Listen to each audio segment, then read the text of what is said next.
Hello. We're going to do 2 reviews tonight. I don't know how long this is going to be. Honestly, I kind of think it might be actually kind of short because I don't have much to say about one of these movies, and I'll explain why that's a good thing once I get to it. But what I'm going to start with is Napoleon. I was not crazy about this movie. I quite like Ridley Scott. I really love Legend. Y'all know that about me. Um, Honestly, I looked at all his other movies and I feel like most of them were kind of forgettable to me, but I think he's a good director. I really do. Even though I wasn't crazy about this movie, I think he's good at what he does. This movie was rather confusing to me because, um, like, just elevator pitch, like, hey, you want to see a movie about Napoleon? My answer is yes. Yes, I do. Yes, I badly want to see a movie about Napoleon. That sounds awesome, right? Um, this movie was awesome. There were parts of it that were awesome. Do not mistake me. But I feel like most of it was boring. And I'm probably going to say this more than once during this video. And that's that I truly wish that this movie had been shot in French. But now that I'm saying that out loud, I actually don't truly wish that it had been shot in French because the script to begin with was kind of trash. And I'm not sorry. So, like I said, do you want to see a movie about Napoleon? You would probably assume that was about him being this giant, war general and colonizing all these places and doing all this work within war tactics to do this, that, and the third, right? Yeah, that's what you would think. Not that that wasn't in this movie, but there was a giant, like, subplot. I would actually not even say it was a subplot. I would say it was one of the main points of the movie, which was Napoleon wanted to have a kid. And the gal that he got with, JFC, I always forget her name. Why do I do this? I like her so much. Vanessa Kirby. God, I got it. Okay. She was his wife in the movie, and they couldn't figure out for a while if it was her who wasn't able to conceive a child or him who wasn't able to conceive a child. Finally, spoiler alert, they got to the point where they're like, okay, like Napoleon's like royal team or whatever, we're like, okay, we're gonna figure this out once and for all. And in the fucking 1780s or 90s or whatever it was, you know what you had to do in that case?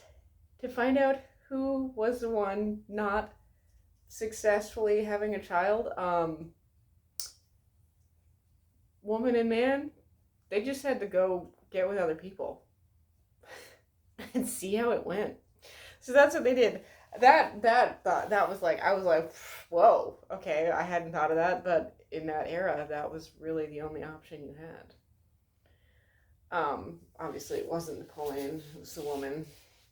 But I'm saying, like, I didn't pay $13.50 to watch a movie about Napoleon trying to get a woman pregnant. I paid $13 to watch a movie about a war general who was a pretty goddamn successful one at that. I love period pieces. I love them. I think they're great. They're awesome. They were really not fashionable, I would say, prior to Game of Thrones. I think that Game of Thrones, actually, I take that back. Well, Game of Thrones is part of it, but fucking Mad Men. Mad Men changed the game forever. Matthew Weiner created the show called, I think that's his name, if I'm not mistaken, called Mad Men. That was a period piece. It wasn't a period piece. It was a show that took place in the 60s in New York, and like that blew up. It did super well, and then all these executives were like, "Oh, looks like period pieces can make money." Yeah, no shit. But so I'm someone who I want to see fucking 1890s French military uniforms. I want to see, sorry, I said 1890s, 1790s. I want to see 1790s British military uniforms. I want to see them friggin', the blacksmiths making all the metal stuff. Like, I want to see that. And I want to see people just going about their daily lives in those costumes, doing that kind of thing. I'm into that. That's not everyone's thing. A lot of people don't really care about that. I also fucking want to see horses. We're going to talk about horses in a minute. A lot of people aren't into that, and I totally understand that. Not some people are just nonplussed by that type of thing, which I get.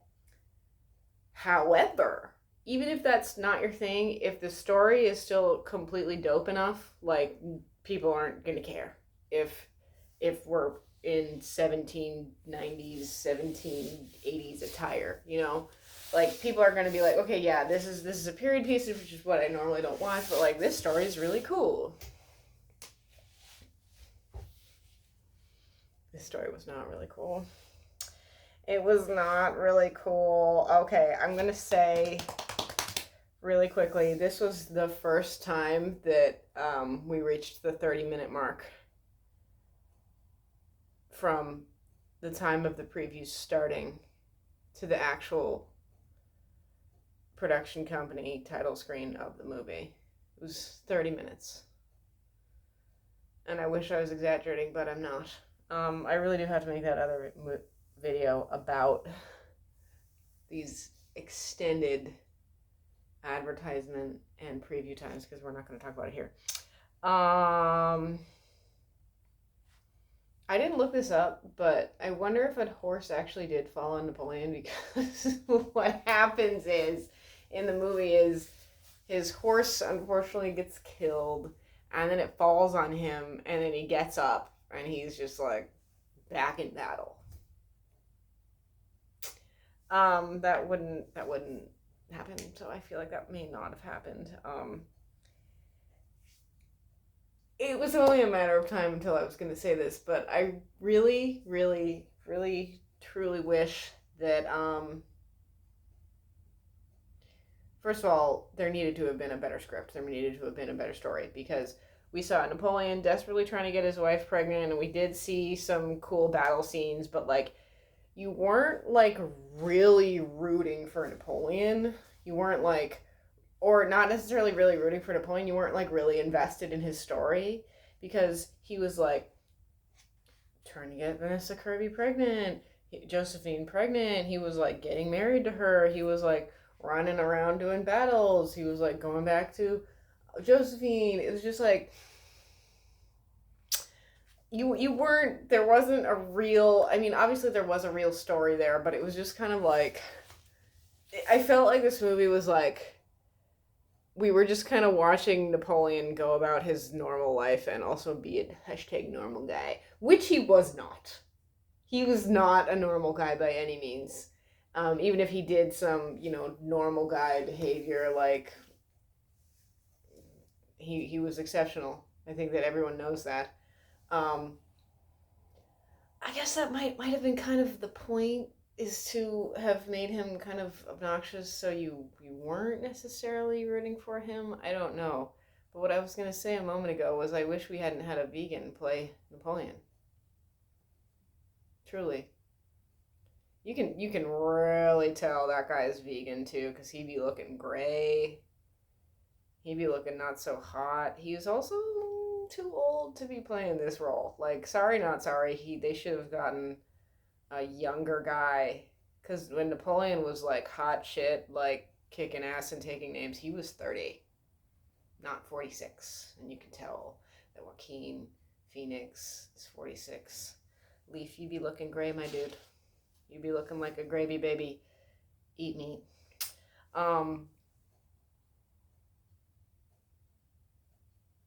That was just honestly really disappointing, because there was so much potential here for Leo. Sorry, not Leo. I guess that's just my default thing that I say for a fucking big budget movie. For Napoleon to be this brooding, obnoxious, yet hilarious and powerful, war-hungry guy. Did not see it with Joaquin. at all. At all. I felt like he was just kind of like, you could, I don't know how to say this, you could tell he was acting. That's not really the best way to word it, but I think you can get my meaning with that, is that you could tell he was just acting like, oh yeah, I'm Napoleon, okay. I actually like Joaquin Phoenix, just in general. He was pretty cute back in Gladiator days. That was quite a while ago now, though. But he was not. I don't think he was a good choice for the movie. And I said that I wish this was in French, and I do, but I don't because the script was trash. So if they had been able to like get the script and translate it into French and have them have actual French actors like doing this shit, it would have been so bad. But I wish that the script had actually been good to start. I wish that there had been an actual like coherent good story to start. I mean just within the script. Obviously there's you could write fucking 10 goddamn movies from Napoleon, I'm sure. Even more than that.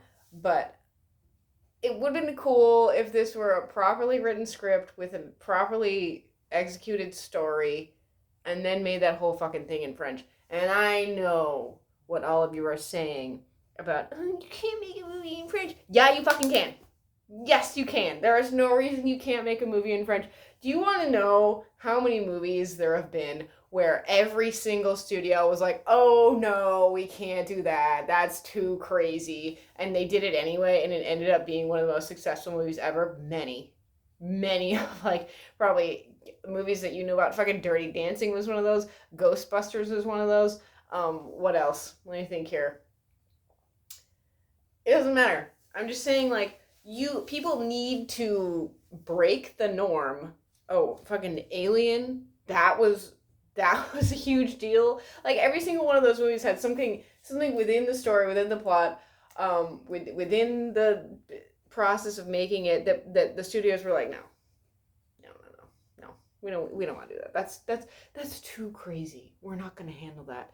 And then they were able to do it. Do you guys fucking know that Home Alone almost didn't get made? Do you guys know that? Like, they did pull the plug on Home Alone while they were making it. Because there were budget concerns, and they were like, oh, this movie isn't that good, like, it's not going to do that well. Wrong. Wrong, wrong, wrong, wrong. That's like one of the most successful movies for people my age, that people my age love so much. In all seriousness, I'm going to say it on camera. I've never seen that movie the whole way through. I'm being serious. I've seen most of it. Okay, maybe I did see the whole way through as a kid, but I don't remember. I've seen most of it. I used to get so annoyed with people on social media, which I no longer really have, where they would like just be quoting Home Alone and talking about Home Alone over Christmas. I was like, I don't need to watch this. Also, um, I think I've heard someone else say this, but I'm gonna say it. I didn't watch Monty Python as a kid. The first time I actually physically saw Monty Python the whole way through, I was 18. And guess what? I knew all the lines. I knew all the punchlines. I knew all the jokes. Just about. Because I had heard people annoyingly repeating them so many times in my entire life that by the time I watched the actual original subject material, I was like, who cares? This isn't funny to me. Word of the wise, don't repeat movie lines. I don't know. Now, you know what? Now that I've said that, I have been thinking about this actually. I feel like I don't hear people repeat movie lines anymore. And it makes me kind of sad. I'm sure people do it. It's just not very common anymore. Probably because everyone's on TikTok. But anyway, this movie could have been really cool in French. Seriously. If they had gotten some, like, French folk to create this movie. Ridley Scott still could have directed it. They would have needed some translators, but like it could have happened. If this had been made in a French way from Apple, okay, who's the hot new studio in town, that would have been a different fucking movie. And it would have been really cool. And I really do wish that it had more French in it. The only French we got from it was they played some like hokey, what sounded to me, I don't know for sure, what sounded to me like 1930s, 1940s, like French songs that were maybe on the radio at that point. That was the only French we heard throughout the entire movie. And I was like, this guy is French, from France, leading French armies, but it's in English. Okay. What I was going to say a minute ago was people, all the studios and whoever the fuck would be like, well, that's not marketable. I'm going to say this right now. Y'all feel free to write it down and record it and mark my words later. Once there is a movie made in French with French folk that has French folk and French speaking folk that has a budget like Napoleon, is distributed like Napoleon, has big timey directors, crew, production, producers on it, it's going to be one of the most successful movies, at least of that year, if not like that decade. Okay? Because there's a market for that. Tons of people speak French. And we have these things now, you've heard of them, they're called subtitles. And people would go watch a French movie if it had English subtitles. You're going to have, if you were to make an actually good French movie, and with like an American production company, we're going to talk about this in a moment because there's a tiny little snag there that's actually a giant snag later. I forgot what I was just saying. Think about the audience there. Literally everyone in France would watch it. Also, literally everyone in Canada would watch it, just about. And a lot of them don't fucking watch movies, but they would watch this movie, even if they didn't speak French. Just about everyone on the Ivory Coast would also go see this movie if it were in French. And it would be a giant thing. Like, it would be a huge fucking deal. And it would break all these records, and people would be like, oh, well, looks like, French movies actually can make money. It's just like fucking Twilight. It would be just like fucking Twilight. As much as I have my feelings about Twilight in general, we would not have had a Hunger Games had it not been for Twilight. Like, that's a fucking another one. The studios were like, do we want to make this movie if most of our audience is just gonna be teenage girls? Like, is that really gonna be a moneymaker? Yeah, it actually fucking is gonna make shit tons of money, break records, etc. Which is exactly what it did. And we have the Hunger Games because of Twilight. But anyway. Okay. Oh, bruh. I forgot about this. I just looked down at my notes.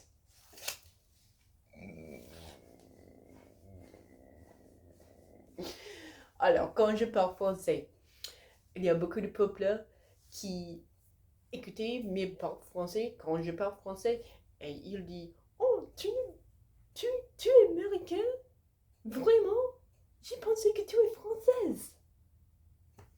What I said there was, a lot of the time when people hear me speak French, they think that I am French. And then they'll be like, oh, you're American? I thought you were French. Because my accent is that good. Okay? This is a fact. And if you hear me speak French long enough, you'll know that I'm not actually as fluent as I appear, but my pronunciation is perfect. It's not perfect, but it's pretty fucking good. Because I have what's called a perfect ear, which means I can hear something and repeat it back exactly, immediately, without trying. What I wanted to say was, I think there was this guy in this movie who was supposed to be a French guy. Obviously, he was played by a British man who fucking pronounced it guillotine? Is that a thing in England? Do people say guillotine? Because over here, we say guillotine, which is closer to the correct pronunciation of the actual word. That pissed me off a lot.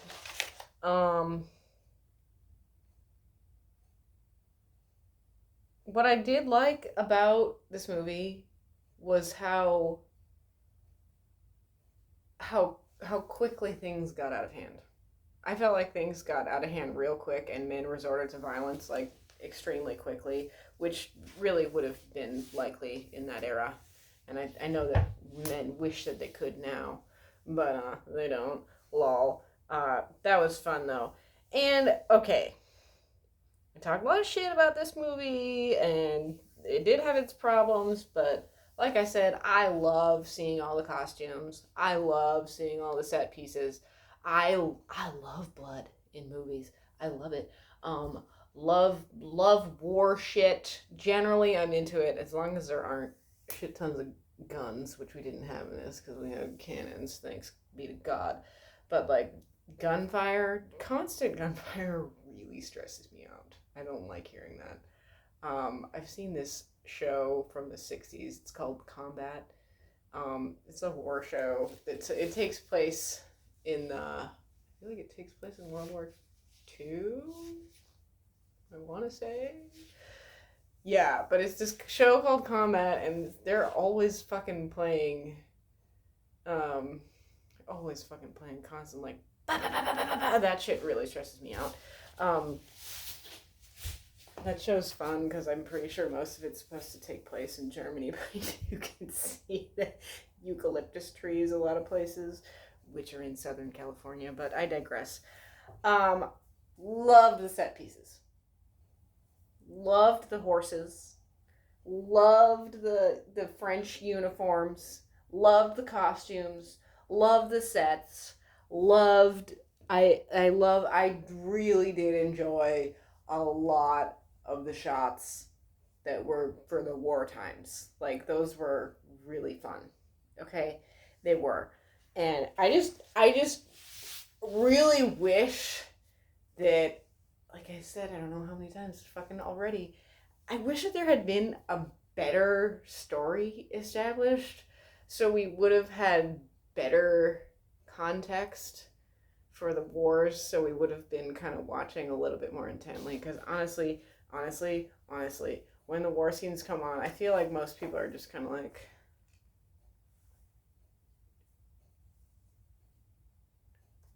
it can get boring. And like I said, a lot of people don't like the violence and they don't like the crazy shit that I happen to enjoy.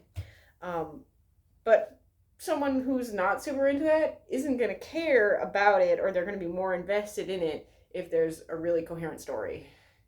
And it needs to happen within this war. Right? Is what I'm saying. What was I gonna say a moment ago? Hold on. Well, I can talk about the horses. I said I love seeing horses in this movie. I watched the credits, obviously, because I'm me. I think the main horse trainers for this movie were all related. They all had the same last name. 3 of them. There were four listed in the credits, and 3 of them had the same name. So they're either siblings or a married couple and another sibling. But I was like, oh, that's cool. What I like watching about horses, I just love watching everything they do on screen, and I also love this is my favorite thing to do. Listen, if you're not someone who's like that interested in horses, That's okay. I'll give you a fun thing to do if you're watching a movie with a lot of horses in them. In it is you watch these horses, watch them, especially if there are a bunch of them in a take at a time. I promise you, you will find one who's annoyed with his or her rider, and he or she is not doing the exact right thing, or he or she is like, stop, like at some point in the shot, because it obviously happens. It's good though because that's how horses actually behave. Um, that's how they would behave in any formal context, not just being shot in a movie. Um, a minute ago I was talking about like, oh, it's so crazy that they had to have sex with two different people in order to determine who was the one that was infertile. But at one point, really quickly, Napoleon was talking to a scribe who was writing by hand, which obviously that would have happened in this era. But I was like, fuck, that's difficult. I don't love my handwriting. I can read my handwriting. I like my handwriting. I can write really fast because I've just been doing it for so long and I can do it really well in the dark too. But like, I can read my handwriting. A lot of people cannot read my handwriting because I use cursive. A lot of people can't read cursive anymore. But yeah, it was. I was just like, oh fuck, it would have been so crazy to have been a scribe when you only had to write by hand. But that's what you had to do back in the day. Um, there were quite a few dogs in this movie, which I also enjoyed. I love dogs. Um, I think there could have been more dogs, but it's okay. Um, I was gonna say something else about dogs. What was I gonna say? Something else about dogs. I enjoyed this movie. It could have been better, but it was fun for me to watch. But like I said, I'm someone who likes the period piece. I'm someone who enjoys watching, accurate to the era people in costumes. Like that's fun for me. Um, if you're not into that, like I really would not recommend watching this movie because you're probably gonna just turn it off. So like, don't even try. Is my point. Um.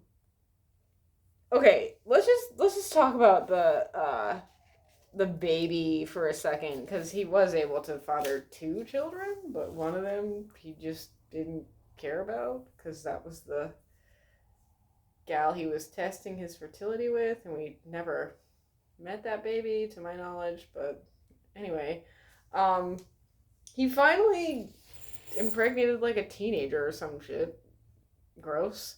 And took the baby, and then took the baby back to his wife, who he had divorced, but he still loved her. He divorced her because she couldn't have kids. But so shocker. Then he took the baby back to her, and then that was like this whole giant struggle for over an hour in the movie. This movie was long. This movie was 2 hours 38 minutes, so it's very long. Um, and then so we saw there was a baby, like a fresh baby in two scenes, like a newborn, and then we saw the baby again when he was like one, and then we never saw the baby again. We never saw Josephine again either after that. Actually, we did, but barely. And I was like, y'all are gonna waste my time and jerk me around with this whole like Napoleon really terribly badly wants a kid, and then just be like, let's move on to more war scenes and never mention that again. The fuck. Something that I thought was cool, and I don't know if they did this because this is not the word in French, but apparently there were in the movie. I don't know if this is true.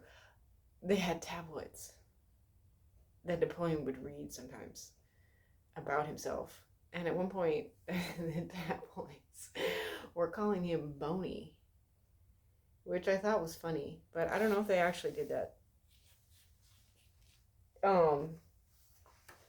Oh, we got to see um Egyptian military uniforms and Turkish military uniforms, like really, really briefly. But I was like, oh, that would have been cool if we had like gotten a better look at those. But anyway, I think that's all I want to say about Napoleon.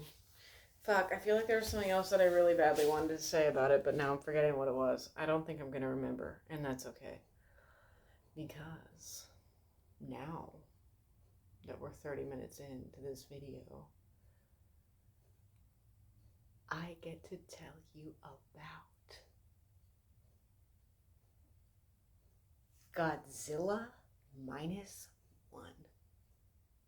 I saw Napoleon on Friday. I saw Godzilla -1 on Saturday. Wow. It was great. You've got to go see it. I love Godzilla so much.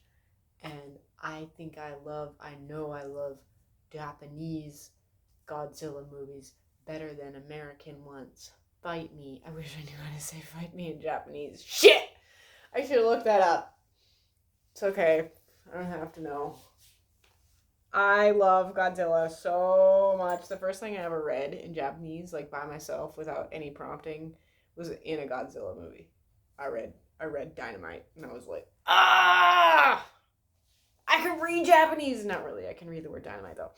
Okay. This movie was so cool. It was so cool. It was so much fun.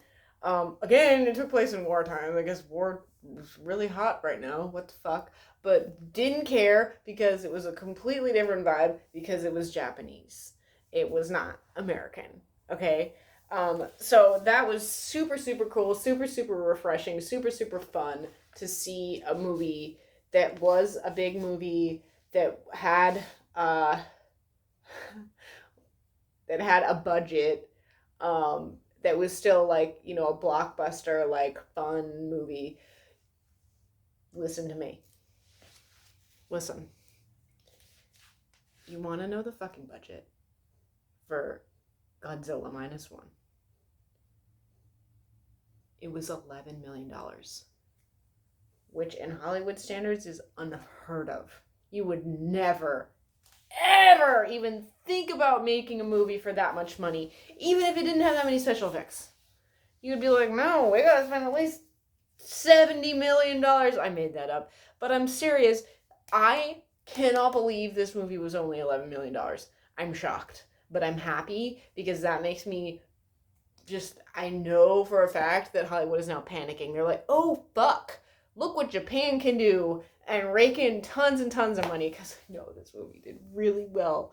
I know it did awesome in Japan, obviously. It's doing well here. There were actually people in the theater when I went to fucking go see Gojira, okay, my guy, and every time I fucking heard Gojira during this movie, I'd be like, let's go. I love Godzilla. I love him. I actually often refer to Godzilla as a she, because I think Godzilla is female, and Japanese folks would have a word with me about that. But like, wouldn't it make more sense that she's female? There's only one of her, and she can reproduce. I think she has before. I think she has in Japanese movies. Is that true? It doesn't matter, because I love Godzilla so much, and this was a fucking dope ass, amazing, awesome movie, and I think I'm even gonna go see it again. I learned some Japanese in this movie. Unfortunately, I didn't write it down properly. Hold on. I can.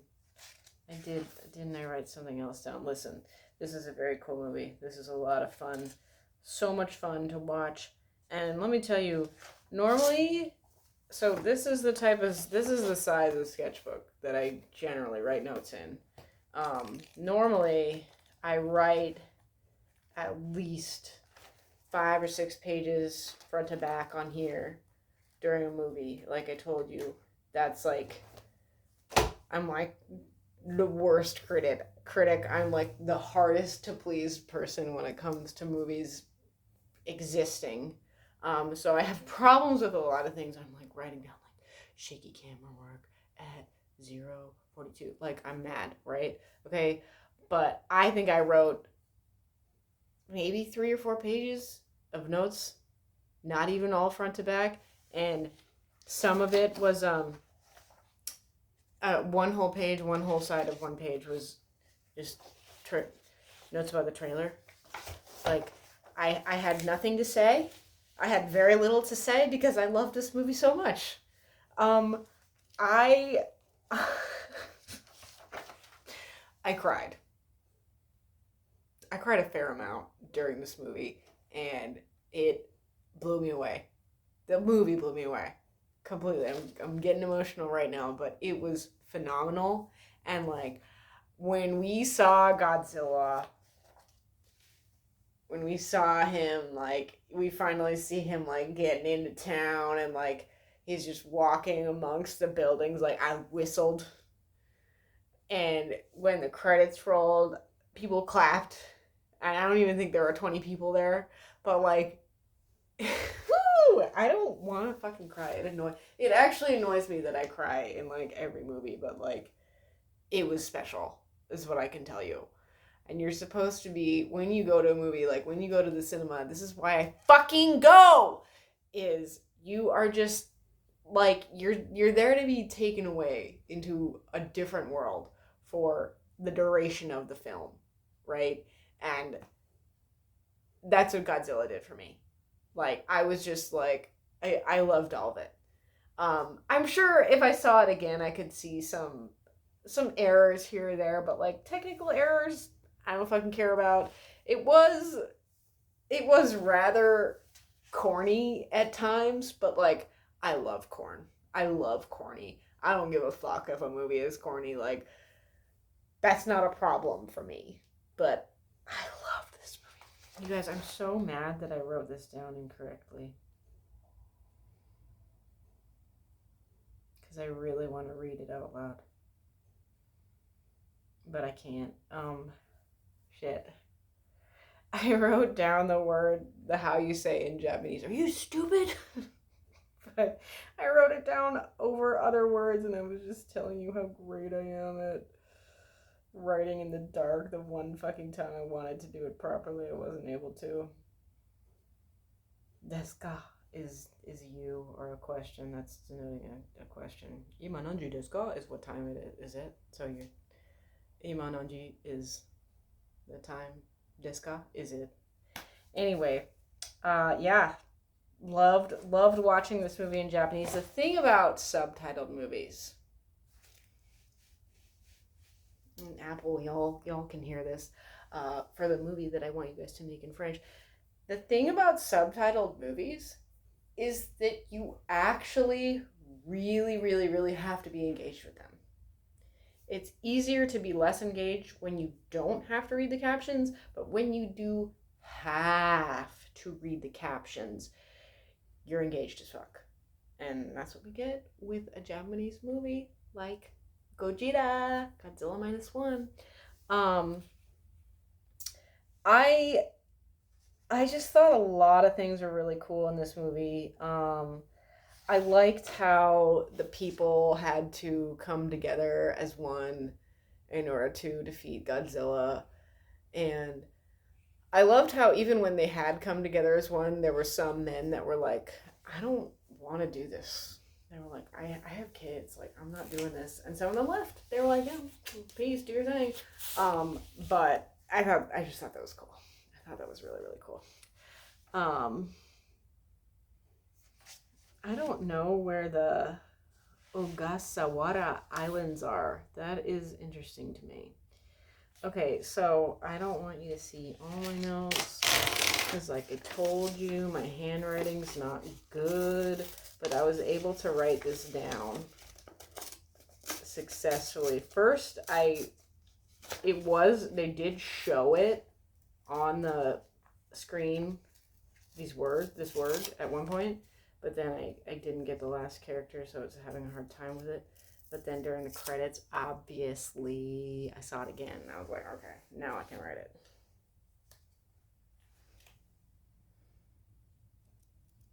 Do you know what that says? Godzilla. Godzilla.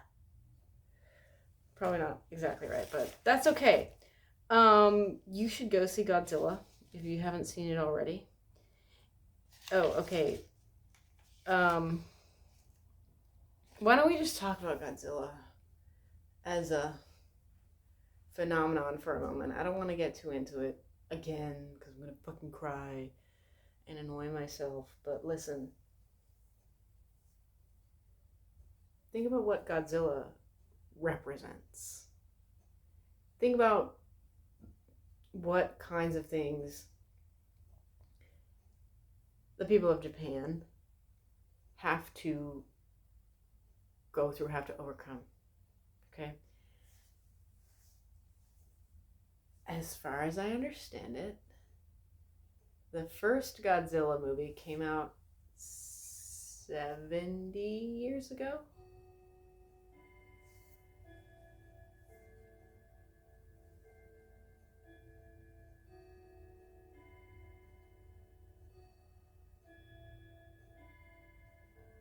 I'm right, because the clock agreed with me.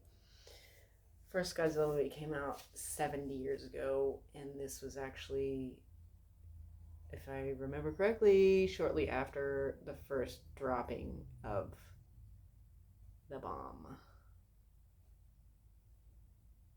Okay, but aside from that, Japan has tsunamis. Japan has earthquakes. Japan has a lot of things that happen to it, and they're an island nation, so like they just have challenges that somewhere like the US doesn't have. And on top of that, they're pretty insular, honestly. A lot of Japanese folk don't speak English, understandably so. Most American folk don't speak Japanese either. But Godzilla represents this obstacle that shows up, that is a fucking monster that destroys cities.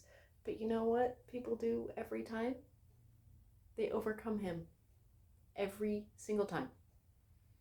Even though it's hard, even though people die, they always fucking get back up. Okay? So maybe these movie studios that are stuck in their old ways should really try some different tactics, be more like Japan, try some different tactics, do some different methods, figure out better ways to make money, even though, of course, they still make money, better ways to get people back in the fucking theater, and come the fuck back like Godzilla.